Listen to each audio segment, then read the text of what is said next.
Olá! Na aula de hoje daremos continuidade aos conceitos vistos na aula anterior do cálculo diferencial à integral mediante as noções especificamente da integração, como sendo essa ferramenta matemática que nos fornece alguma informação de uma função, e especificamente aplicando-a para determinar o campo elétrico de distribuições de cargas, que não somente limitam-se a ser pontos no espaço.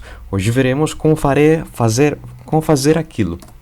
Começamos, por exemplo, o exemplo 1, onde diz que dispõe-se horizontalmente uma distribuição equidistante de 4 cargas, como mostra-se na imagem inferior, as 4 cargas espaciadas à mesma distância, equidistante, cuja carga individual é o valor de uma carga global dividido e fracionado por 4, cada uma dessas 1/4 de Q maiúsculo, espaçadas entre si pela distância a tercios, ou seja, o afastamento completo existente entre carga com carga é 1/3 do valor da primeira até a última, que é o valor de L, de distância, em metros.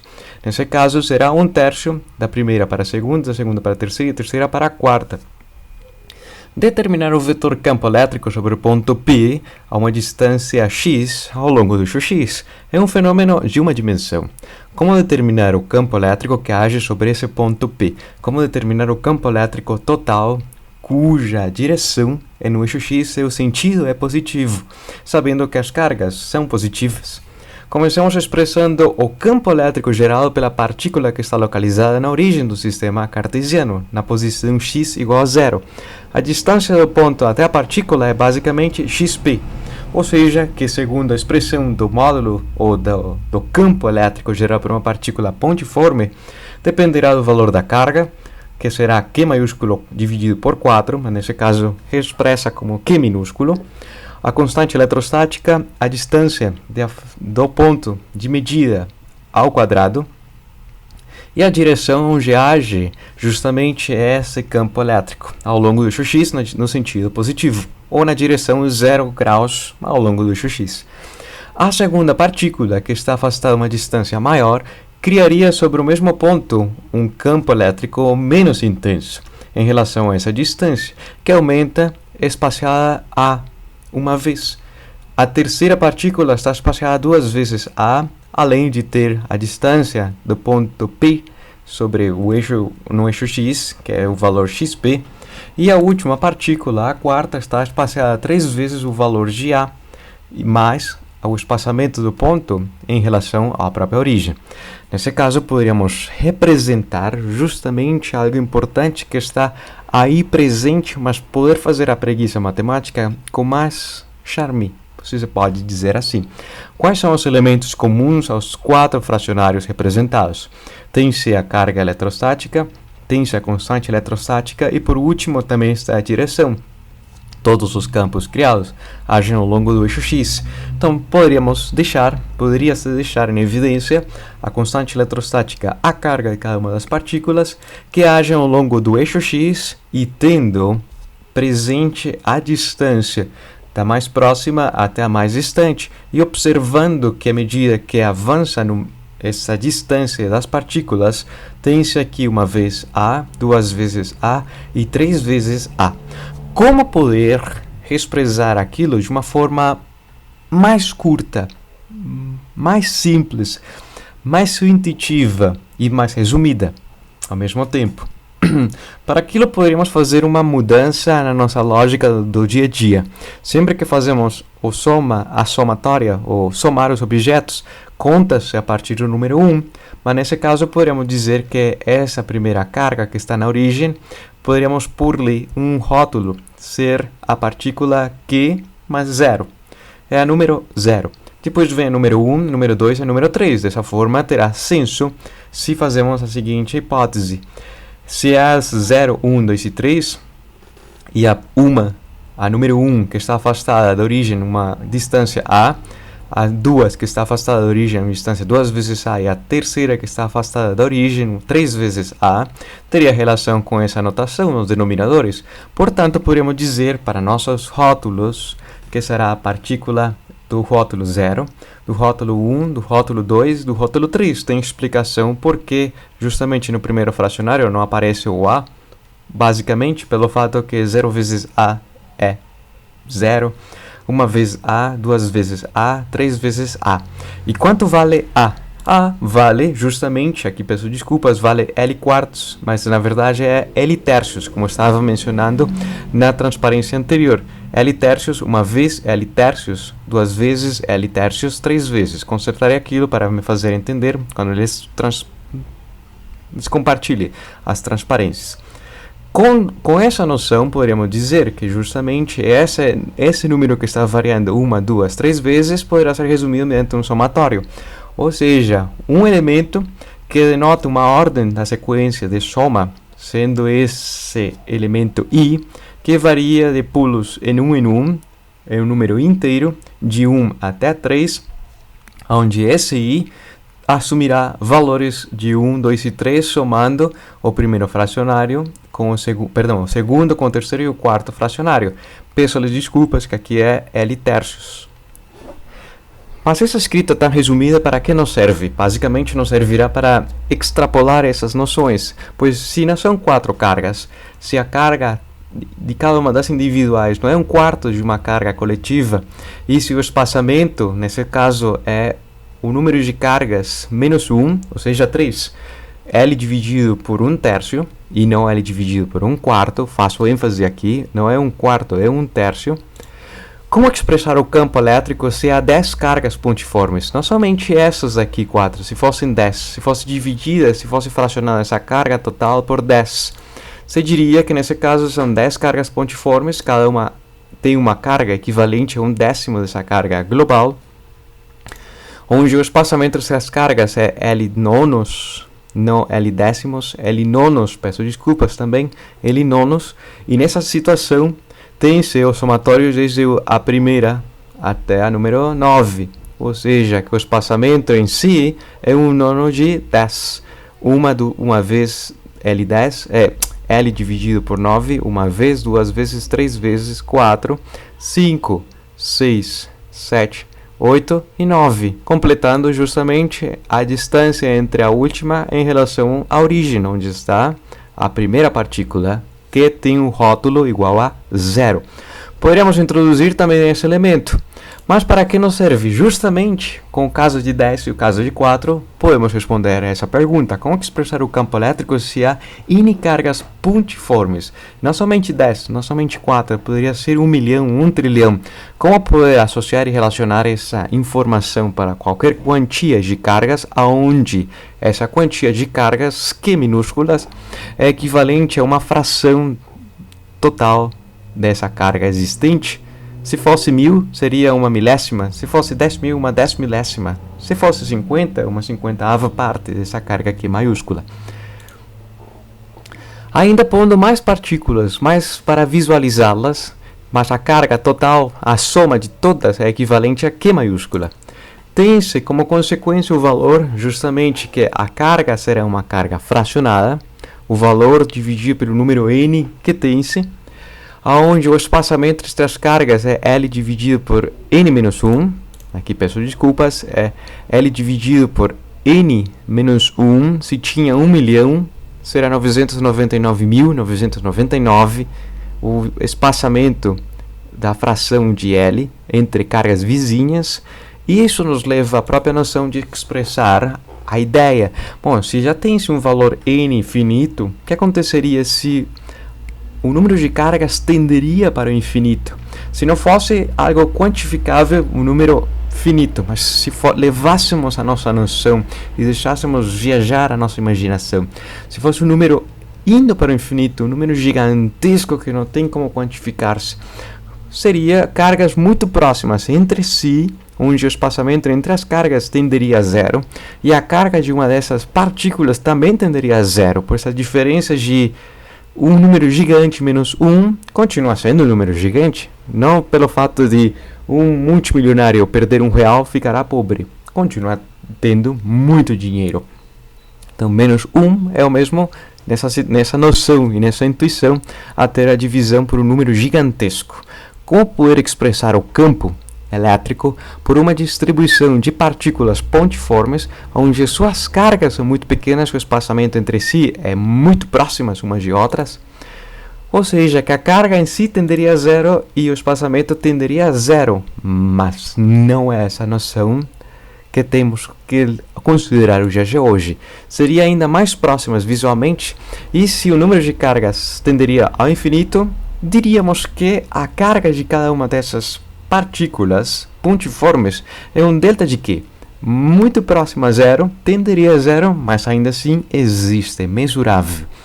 E também acontece com o espaçamento, muito próximo de zero, mas ainda assim chamaríamos de delta de A, ou seja, um espaçamento minúsculo, ínfimo, mas ainda assim podendo ser, em algum motivo ou por alguma causa, mensurável, medível.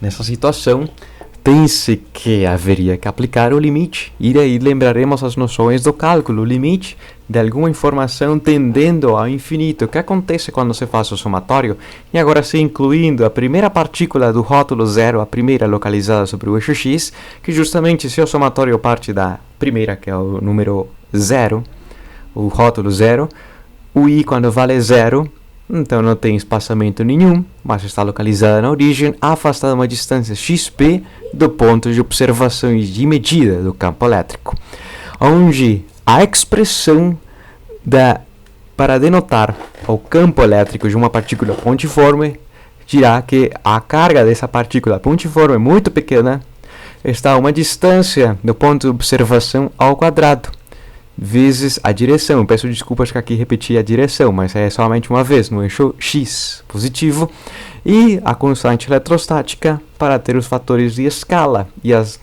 e justamente as unidades de newtons por coulomb, que são as unidades de campo elétrico.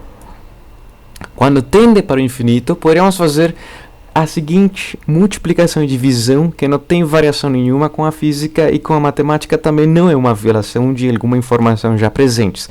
Se no numerador multiplicamos e dividimos ao mesmo tempo pelos espaçamentos ΔGA e ΔGA, estaremos multiplicando por o número 1, mas não varia nenhum número na parte interna, justamente porque multiplicar por 1 não tem mudança alguma sobre algum valor. Mas isso implicaria que poderíamos deixar a razão entre a variação de carga, delta de carga com delta de espaçamento, muito mais clara, pois você poderia dizer que esses dois valores poderiam ser uma constante. Muitos pequenos dividido por muito pequeno tenderia a algum valor específico, mas analisemos esse somatório que está aqui, deixando no numerador a variação de distância.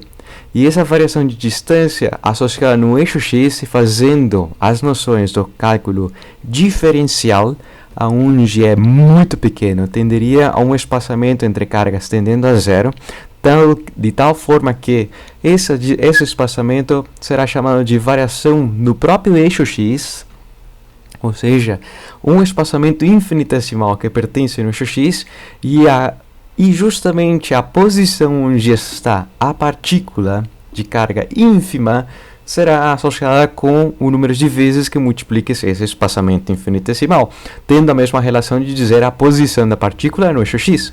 Mas o x, justamente nessa distância onde está essa partícula, x unidades de comprimento em relação à origem. Seja x unidades de comprimento à esquerda, mas ainda assim continua sendo mensurável, pois uma régua mesura distância e sempre será positiva. Tendo presente essas noções de delta de x, algo muito pequeno, e o x, que é a posição onde está essa partícula, que é 5 ou 50 mil vezes o valor de delta GA, 50 mil vezes o valor de delta GA mostrará a sua posição. Para quê? Pois quando você faz um somatório com informações tão pequenas, entraria-se nas noções do cálculo integral, e esse somatório com esse símbolo charmoso, como eu já expliquei a semana anterior, é o símbolo que significa o S, mas S de soma, em vez do sigma, um S de soma de elementos infinitesimais, ou seja, que haverá que aplicar o processo de integração dessa função que está aqui, 1 dividido por esse denominador, em relação ao espaçamento delta de x, em relação a essa variável, tendo presente essas noções que estão associadas no eixo x e levando a outra noção importante, esse lambda, essa constante que veio justamente da razão da carga infinitesimal, e do espaçamento infinitesimal, define-se lambda como sendo a densidade linear de carga distribuída uniformemente ao longo dessas cargas, ou seja, a variação que existe por unidade de comprimento. Podemos dizer que as cargas são trilhões de cargas e não se conseguiria distinguir uma de outra, é quase um contínuo.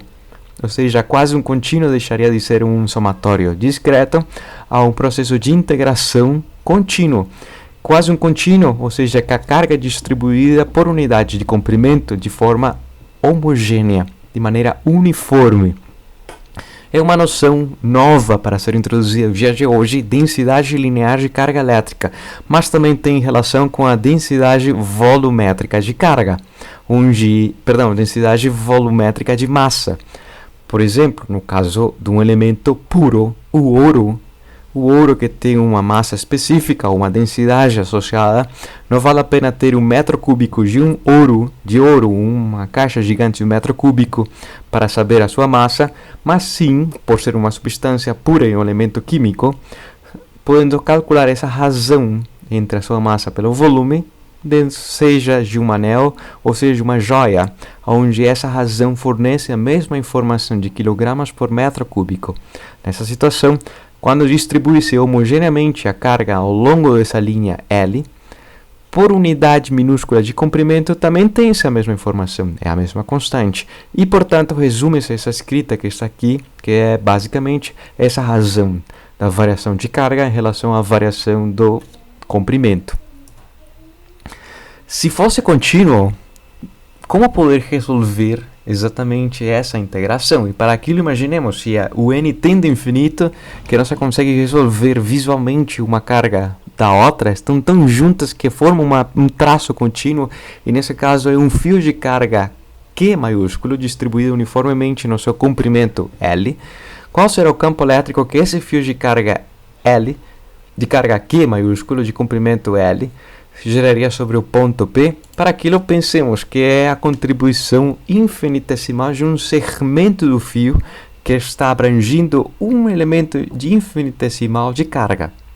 Esse elemento infinitesimal de carga está compreendido em um elemento infinitesimal de comprimento, para que exista espacialmente muito pequeno delta de x e, portanto, muito pequena também um elemento infinitesimal de carga, a uma distância x da origem. Ou seja, que criaria um campo elétrico minúsculo, um diferencial de campo elétrico. Esse elemento diferencial de carga, que tem um diferencial de comprimento muito pequeno, criaria sobre o ponto P um diferencial de campo elétrico vetor. Deixei em negrito um pouco mais grosso, porque o diferencial é um campo elétrico vetorial. Embora esteja ao longo do eixo x, mas ainda assim faltou a seta superior. Ou seja, que esse elemento infinitesimal de campo elétrico está associado com a carga infinitesimal e a distância na qual esse elemento infinitesimal de carga acha-se em relação ao ponto P. Ou seja, a distância xp mais x ao quadrado, na direção x e a constante eletrostática.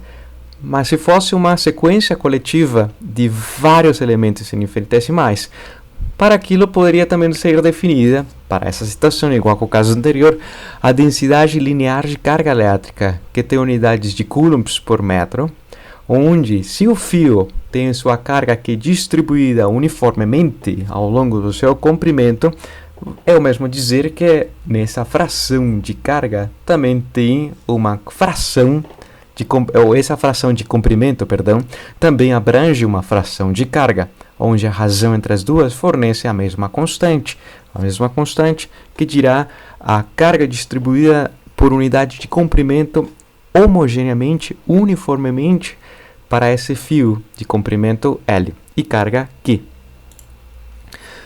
Ou seja, que esse diferencial de carga é justamente a constante vezes o elemento infinitesimal de comprimento, muito pequeno, mas tendo essa constante de como distribui-se a carga, portanto, a carga será proporcional a esse elemento infinitesimal de comprimento. E para que se faz essa escrita? Pois justamente se deseja determinar não o diferencial de campo, numa contribuição infinitesimal sobre o ponto P.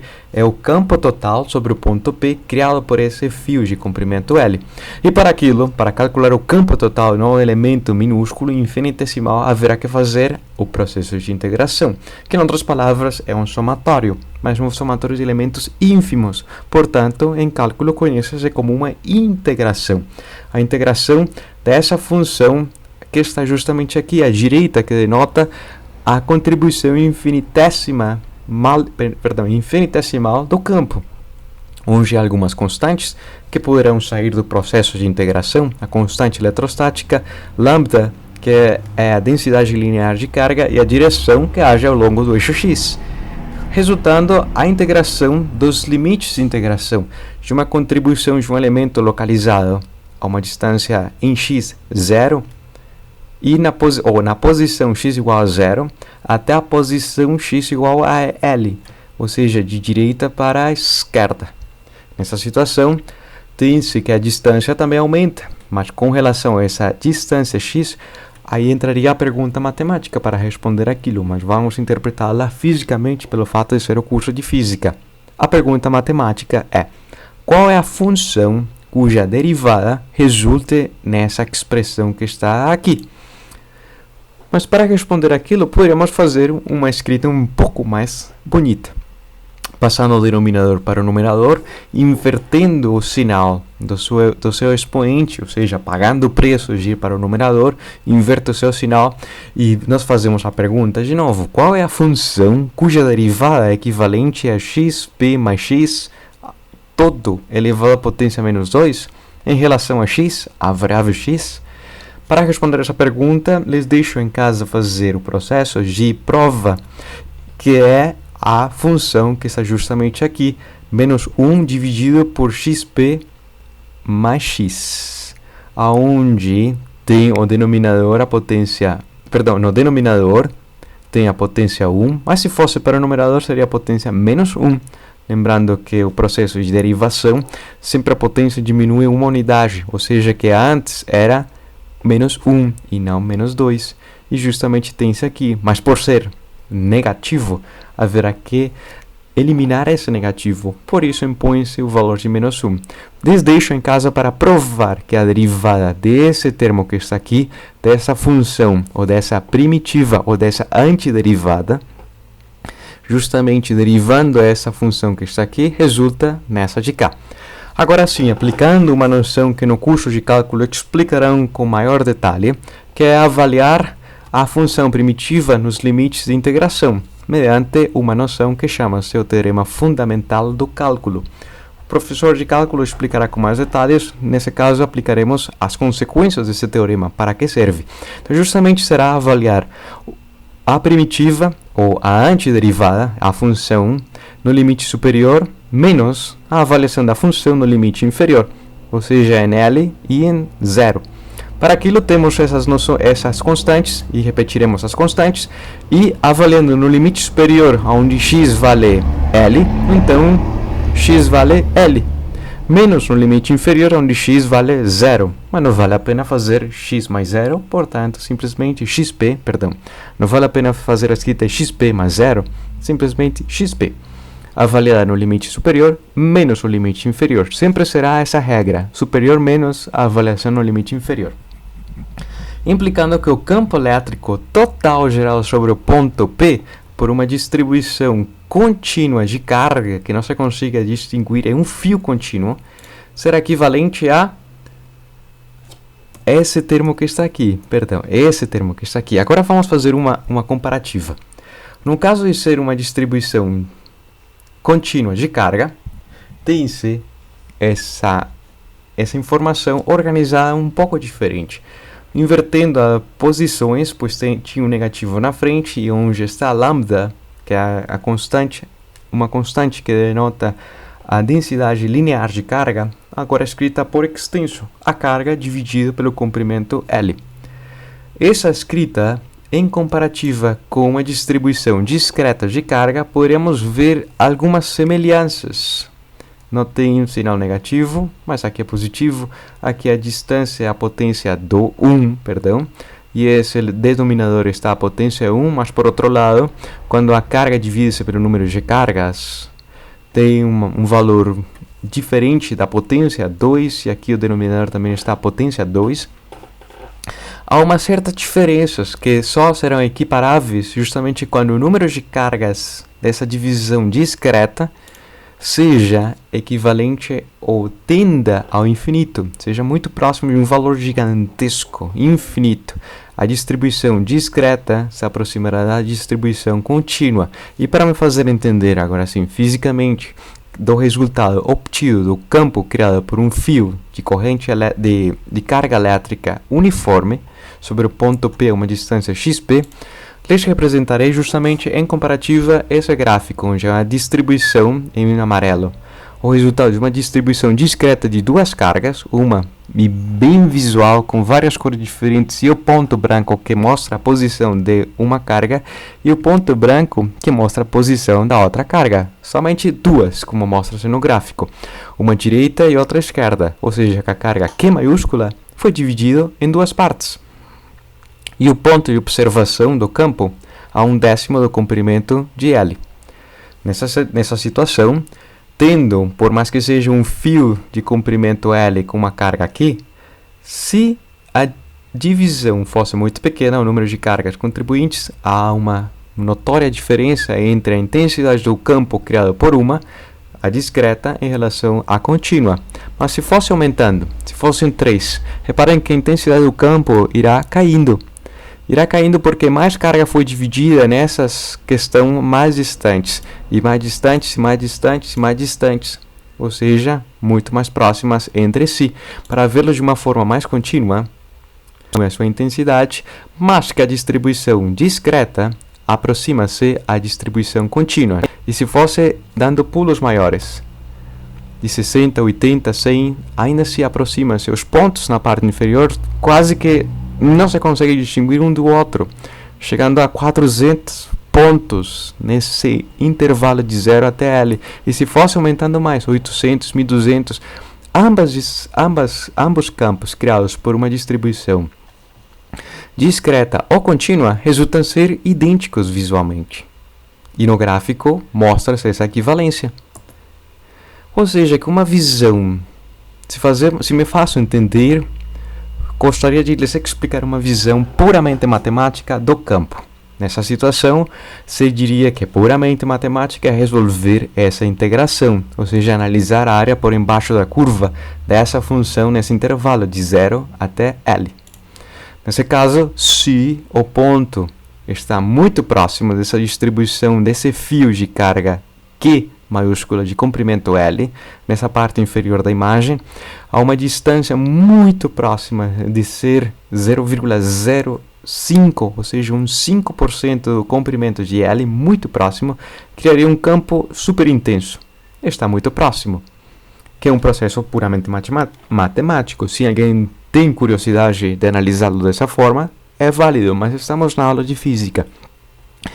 Faço isso porque também tem relação com o que tínhamos visto a semana passada, que é justamente a área por embaixo da curva. Como poder associar essa informação da área por embaixo da curva com a intensidade do campo? Pois justamente quando está muito próxima tem uma área maior, implicando fisicamente que o campo seja mais intenso quando está muito próximo ao ponto de medida do campo elétrico, ou seja, a área por embaixo da curva. Se a posição aumentasse, como mostra-se nessa animação, a área continuará diminuindo, ou diminuirá, implicando que a intensidade do campo, do ponto que afasta-se da própria distribuição contínua, experimente um campo menos intenso, mais fraco, à medida que a sua distância aumenta por completo, tornando-se um campo muito pequeno, justamente quando é 1,2 vezes maior que o comprimento, ou 0,2 vezes maior que a distância L, ou 1,2 vezes a distância, o comprimento L. Vamos fazer um exemplo 2. Se fosse uma distribuição de pontos de cargas pontiformes, mas nesse caso distribuem-se da mesma forma, só que o enunciado diz que dispõe-se horizontalmente uma distribuição equidistante de 5 cargas elétricas cuja carga individual é 1/5 dessa total, espaçadas entre si pela distância L quintos. Na verdade é L quartos, peço desculpas, é L quartos. Determinar o vetor campo elétrico sobre o ponto P à distância x, yp, ou seja, está o ponto P sobre a distância, sobre o próprio eixo y, concêntrico, a metade dessa distribuição, mas está afastado para cima no eixo y uma distância yp, onde o valor de A é equivalente a L quartos. Peço desculpas, reitero, L quartos, não L quintos. L quartos tem uma vez, 2 vezes, 3 vezes, 4 vezes. 4 vezes A resulta ser L.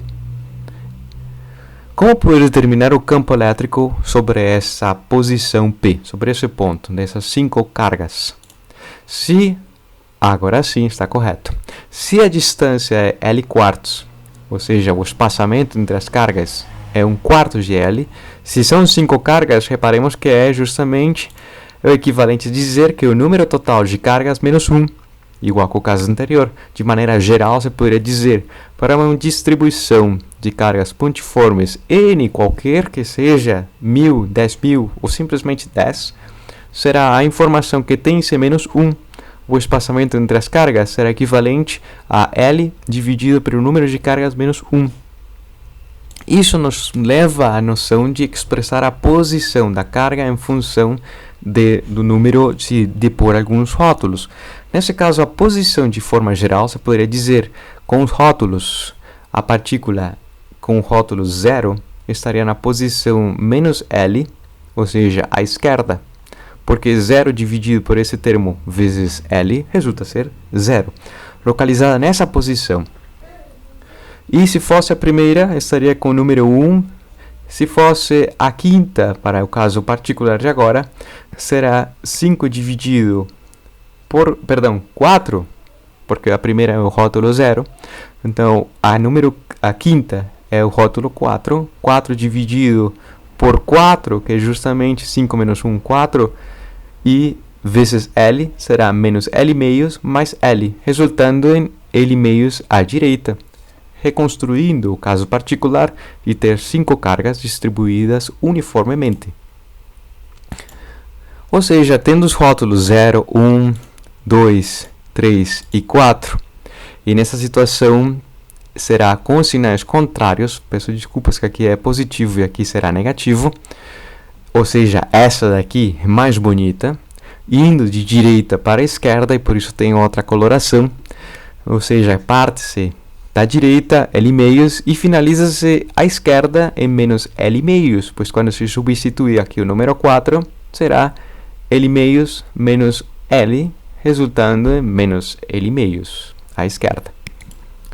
O campo criado por essa partícula com rótulo 0 a uma distância equivalente com base no teorema de Pitágoras, com esse triângulo retângulo, onde um cateto vale yp, o outro cateto vale 2 vezes A, ou a posição da partícula, não necessariamente tem que ser a 0, do rótulo 0 poderia ser a 1, onde vale justamente esse espaçamento, ou essa distância, essa posição que está denotada com esse requadro em azul mais claro. Esse campo criado por essa partícula tem uma componente ao longo do eixo x no sentido negativo e uma componente no eixo y no sentido positivo. E haverá que decompor esse campo total conhecendo as suas componentes mediante a direção. Qual será a direção para fazer a decomposição e obter as duas componentes, onde uma é o campo no eixo x, a contribuição ao longo do eixo x e a contribuição no eixo y, tendo presente a direção. Mas qual será esse ângulo θ? Como poder determinar esse ângulo θ? Para aquilo, vejamos que esse triângulo é proporcional a esse triângulo que está aqui embaixo, esse triângulo retângulo. Esse ângulo θ é o reflexo desse mesmo ângulo θ. E tendo esse triângulo com as informações conhecidas, com esse cateto adjacente ao ângulo θ, com esse lado que é a hipotenusa do triângulo, que já se conhece, se também se conhece a posição da carga, nesse caso a posição xi, simbolizando o cateto oposto ao ângulo θ, poderá definir-se as relações trigonométricas de dizer cosseno de θ equivalente ao cateto adjacente pela hipotenusa, e o seno de θ equivalente ao cateto oposto à posição onde está a partícula dividida pela hipotenusa. Dessa forma, o campo criado por essa partícula de rótulo I será equivalente à sua carga vezes a constante eletrostática dividida pela posição, dividido pelo afastamento na qual acha-se ao quadrado. Ou seja, que o afastamento é a raiz quadrada dessa informação, portanto, elimina-se a raiz quadrada. Essa daqui será um módulo, mas vamos ver como representar também a sua direção, pois tem componente em x e componente em y. Esse será um módulo, mas haverá que associá-lo com as suas direções. E para aquilo, multiplicamos justamente por cosseno de θ, né, ao longo da direção x. Mas no eixo x, visualmente aponta para o sentido negativo. Ou seja, tem um sentido contrário do eixo x peço desculpas, vezes seno de θ, pois o elemento e de x é oposto ao ângulo θ amarelo. Portanto, associado com a relação trigonométrica seno de θ, e seno de θ é xi dividido pela distância. Nessa situação, ao longo do eixo x. E para o eixo y, associado com cosseno de θ, o cateto adjacente ao ângulo θ amarelo, e cosseno de θ obtido com um triângulo maior em branco, teria-se a construção da contribuição vetorial do campo elétrico criado por uma partícula de rótulo I, onde a sua direção em x e em y obtidas mediante essas relações trigonométricas do triângulo retângulo.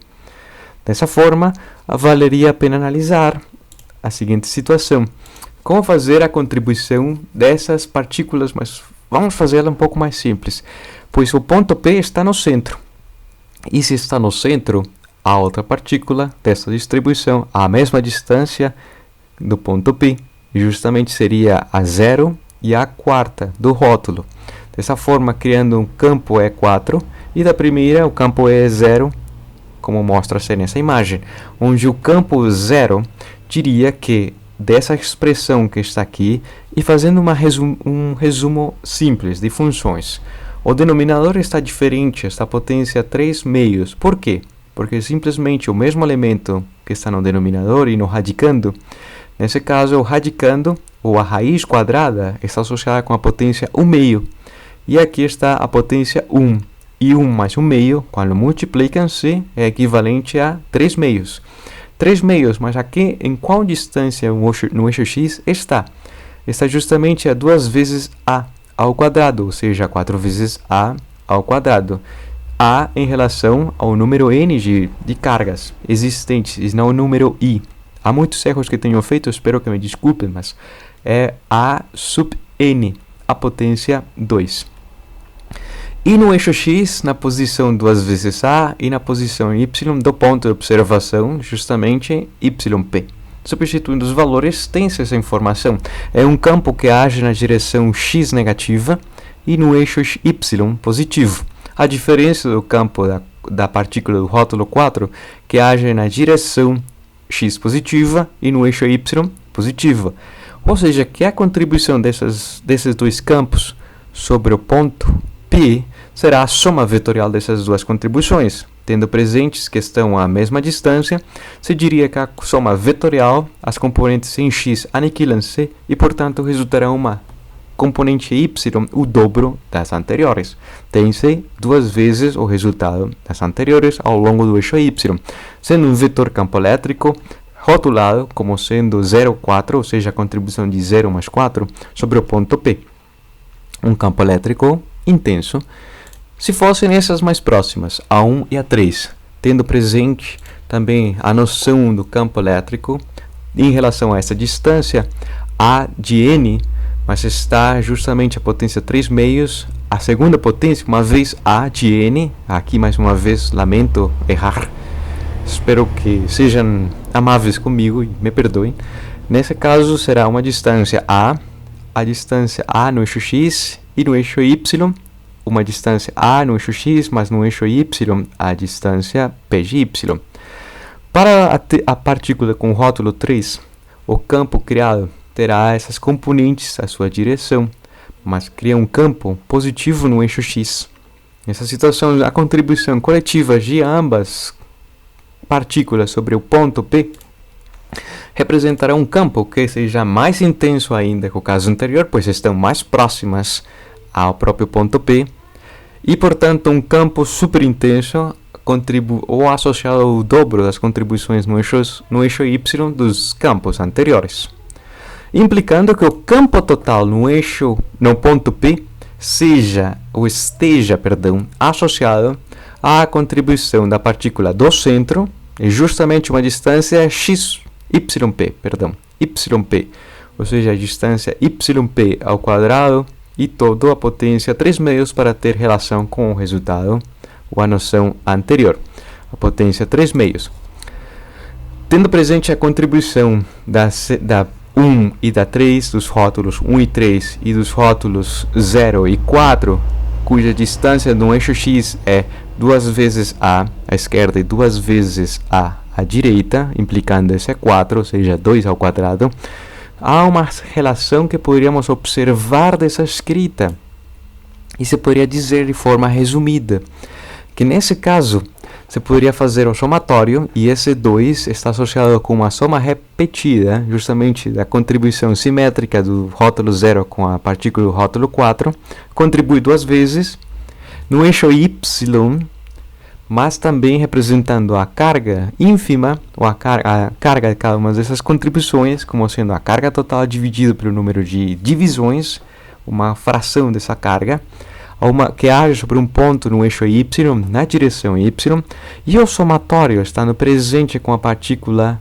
rotulada desde o 0 até a partícula n-1. Observem que aqui tem-se 5 cargas, de carga equivalente à fracionada de Q quintos, e a última tem o rótulo 4, portanto são 5, sim, mas o rótulo é 5 menos 1, 4, mostrando a posição XI, onde essa posição XI está indo de direita, desde o valor L meios até a esquerda, à medida que aumenta o rótulo I. De forma discreta, tem-se a contribuição coletiva mediante esse somatório.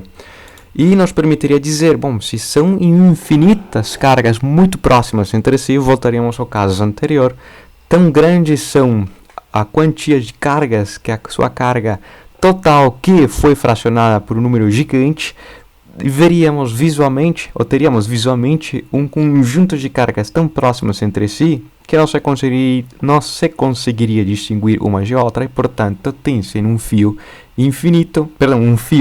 de carga finita, de comprimento finito, equivalente a L, e a carga distribuída uniformemente nesse comprimento L. A ideia será calcular o campo elétrico sobre o ponto P desse fio finito de comprimento L e de carga Q. Para aquilo define-se se a carga está distribuída uniformemente, se poderia dizer que é uma densidade linear de carga, com base a essa uniformidade e homogeneidade da distribuição de carga, que é equivalente à carga do fio dividido por seu comprimento, cujas unidades são coulombs por metro. E define-se um elemento ínfimo de comprimento, um dx localizado na posição em x, abrange um elemento ínfimo de carga equivalente ao lambda, a densidade linear de carga, vezes o comprimento ínfimo que possui. Quanto mais ínfimo seja, a carga abrangida é menor. Quanto maior seja essa daqui, o delta de L, será maior o elemento de carga. Por exemplo, fazendo um parêntese na discussão, se o dx é equivalente a L, então a carga de Q já não seria um dq, será um Q maiúsculo, pois está sendo abrangida a carga do fio inteiro. Nesse caso, com esse elemento muito pequeno de carga, com um comprimento ínfimo no eixo X, está uma distância do ponto associada à sua posição no eixo X, mas também à sua altura. Lembrando-lhes que temos um triângulo retângulo e a hipotenusa do triângulo retângulo está associada com os seus catetos. Um cateto aqui, que se conhece a altura do ponto YP, e a posição do elemento ínfimo de carga, que estão a distância x da origem. Tendo esse triângulo retângulo de hipotenusa, poder-se determinar a intensidade da contribuição infinitesimal do campo elétrico por esse elemento ínfimo de carga. E esse elemento ínfimo de carga cria esse campo, mas tem componente horizontal e vertical, que haverá que determiná-las justamente. Quanto vale a contribuição ao longo do eixo x e a contribuição do elemento ínfimo de carga vetor ao longo do eixo y.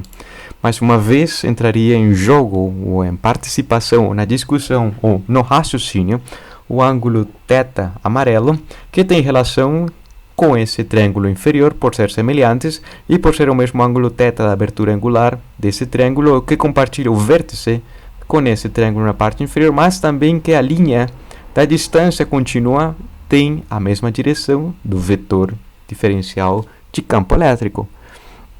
Ou seja, que as relações trigonométricas para o ângulo θ poderão ser escritas como o cateto adjacente, yp dividido pela hipotenusa, e o seno de θ, o cateto oposto ao ângulo θ dividido pela hipotenusa, implicando que o elemento infinitesimal de campo elétrico tenha módulo equivalente à contribuição infinitesimal de carga, a constante, que é a densidade linear de carga, vezes o comprimento infinitesimal desse elemento de comprimento, a distância na qual acha-se ao quadrado, a direção no eixo x, e reescrevendo a raiz quadrada na notação de potências, o meio, na direção no eixo x associado com esse elemento que é oposto ao ângulo θ, essa componente oposta ao ângulo θ associada com seno de θ, onde seno de θ já foi obtido anteriormente, é a razão de x pela distância, na direção negativa, e na direção do eixo y será y dividido pela distância na direção y. Mas a ideia será expressar o campo elétrico total e não um elemento infinitesimal do campo. Para aquilo haverá que fazer a soma coletiva de todos esses elementos que pertencem a esse fio de comprimento L. Ou seja, comecemos pelas componentes no eixo x. Se são duas componentes, x e y, comecemos calculando a componente do campo elétrico total ao longo do eixo x, ou seja, o campo total no eixo x.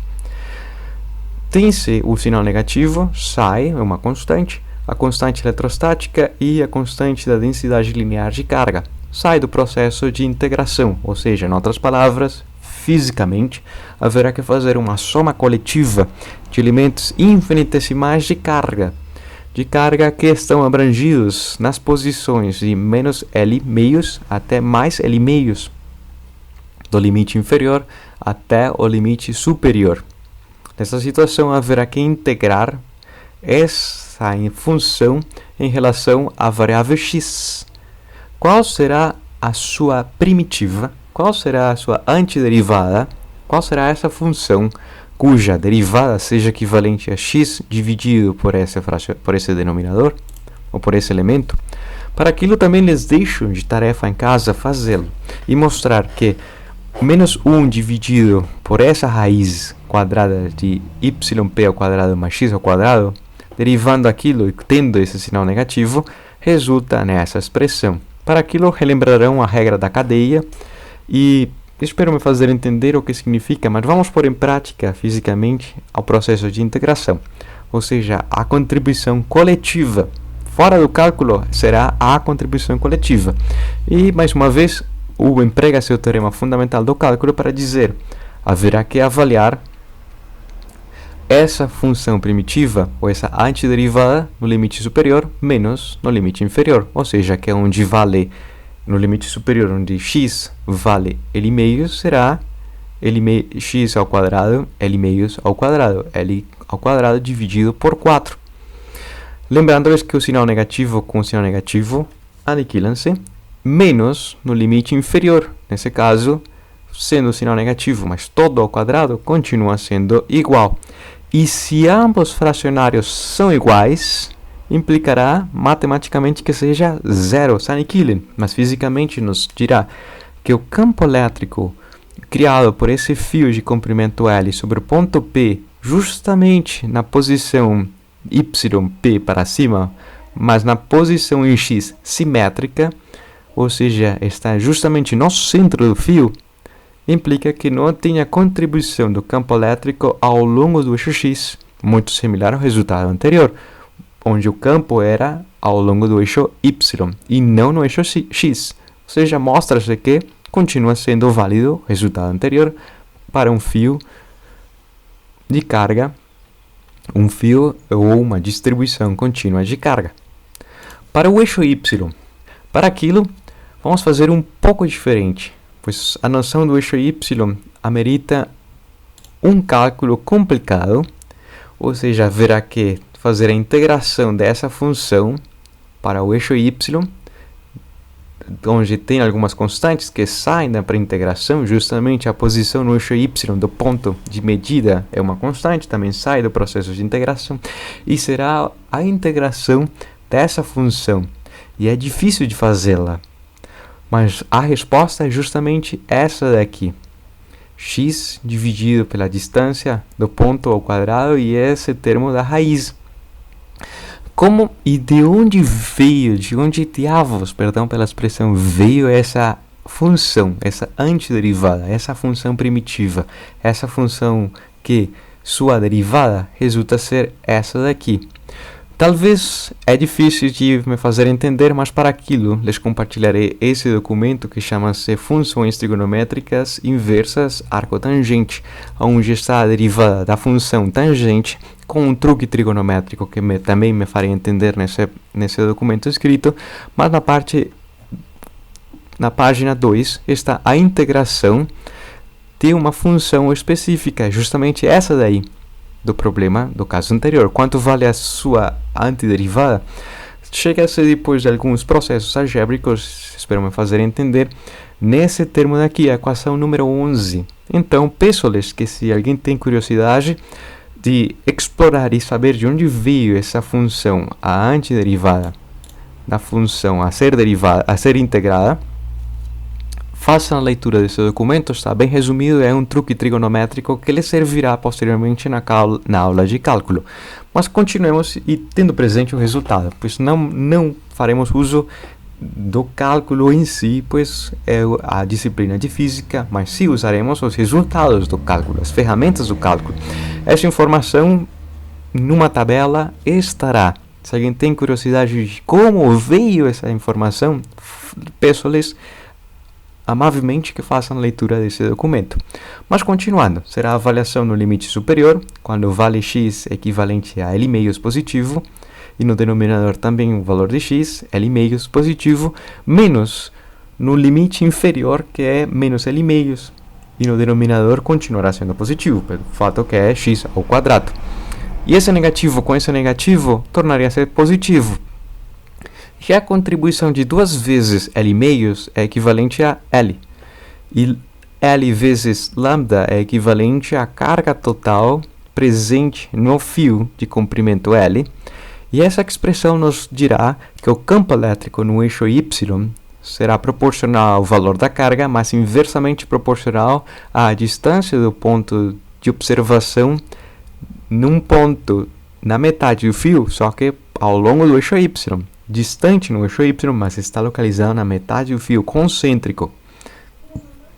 Fazendo uma comparativa desse resultado, onde tem essa informação quando é uma distribuição de carga contínua com base em uma distribuição de carga discreta, onde ambos resultados visualmente distantes entre si, observa-se que é muito similar, mas ao mesmo tempo há diferenças pelo fato que aqui está sendo dividido, ou tem no denominador um elemento, a potência 3 meios, e aqui a potência é uma potência inferior, não é 3 meios, é 1 meio, e a distância discreta fornecida ou expressa mediante essa equivalência, vale a pena analisá-la fisicamente, e se diz que, se fosse dividida o fio de comprimento L, que é a distribuição contínua fornecendo essa intensidade sobre um ponto P, e justamente em função da distância YP, um décimo, 2 vezes, 2 décimos, 3 décimos, 4 décimos e 5 décimos, ou seja, a metade de L, em função da distância, teria-se que, se fosse dividido em 2 cargas, há 2 cargas que tem a metade da carga Q maiúscula, ou seja, Q maiúsculo dividido por 2 à direita e Q maiúsculo meios à esquerda. Um campo do Y para cima, não tem componente no eixo X, mas uma intensidade muito fraca. Se fosse dividido entre 3, é um campo super intenso, pelo fato que essas duas contribuem pouco, um terço das mais distantes, mas aqui tem um terço. Tão próxima que está, que explota esse campo e não se pode representar na mesma escala. Se fosse por 4, então tem um campo que tenta aproximar-se à distribuição discreta. Se fosse 5, se fosse dividido por 6, se fosse por 7, por 8, se fosse dessa forma, ir aumentando progressivamente para 3, 4, como poderia ir evoluindo e aproximar-se à distribuição discreta a uma distribuição contínua de carga? Quando estão muito próximo a um valor, ou quando o número de cargas cresce bastante, parece um fio contínuo. As distribuições no gráfico mostram a intensidade equiparáveis uma da outra, ou seja, em 2037, ao longo dessa direção horizontal, há 2037 pontos, mas parece visualmente um fio contínuo.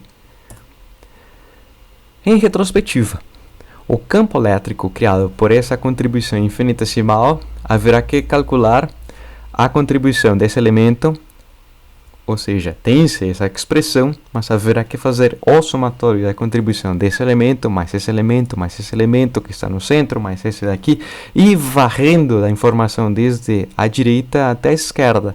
A contribuição coletiva seja muito ínfima, mas ainda se contribui.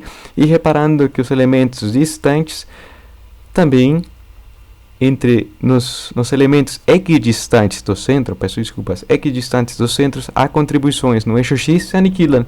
Esse daqui aniquila-se com esse no extremo contrário. Ou seja, que haverá que fazer uma soma em sequência, um processo de integração da contribuição de cada um desses elementos, tendo presentes a noção da integração, ou seja, fazendo a soma coletiva dos elementos infinitesimais de carga ao longo do eixo X para a componente em X e os elementos infinitesimais de carga para o eixo Y, onde o campo elétrico total no ponto central resulta ser a soma coletiva desses elementos. Criando um campo, resultaria nesse campo alinhado no eixo vertical. Mais uma vez, baixo para cima. Se me faço entender, poderíamos continuar com essa noção daqui. É um desafio, quem deseja fazê-lo daqui até a próxima semana. É um desafio que vale por 2 pontos, há algumas noções que já expliquei, mas a ideia é fazê-lo para um ponto que não esteja localizado concêntrico ao fio de comprimento L, de carga Q, onde sua carga está distribuída homogeneamente, uniformemente, ao longo desse comprimento, onde tem uma constante, que é a razão da carga por seu comprimento, unidade de coulombs por metro. Qual será o campo elétrico criado sobre um ponto P que está localizado na posição XP e na posição YP? XP e YP pontos qualquer. Haverá que determinar a intensidade desse elemento infinitesimal de carga sobre esse ponto, das componentes existentes sobre esse ponto, as componentes do campo infinitesimal no eixo X, no eixo Y, ou seja, primeiro determinar o módulo, segundo determinar as direções e por último o processo que na minha visão no momento é o mais complicado, calcular a contribuição coletiva sobre cada um dos pontos, sobre cada um dos eixos, ou em cada um dos eixos. Nesse caso, fazer um processo de soma coletiva de algo contínuo, uma integração. Para que, se alguém o faz, terá 2 pontos a mais, não é obrigatório, mas terá 2 pontos a mais para a seguinte prova, que somará em média para todas as provas que façamos, contribuindo para a primeira ou para a segunda, para a seguinte prova, número 2. Obtendo visualmente um campo elétrico para diferentes pontos, onde visualiza-se ser o campo mais intenso quanto mais próximo esteja do fio de comprimento L e menos intenso quando está mais afastado justamente dessa distribuição.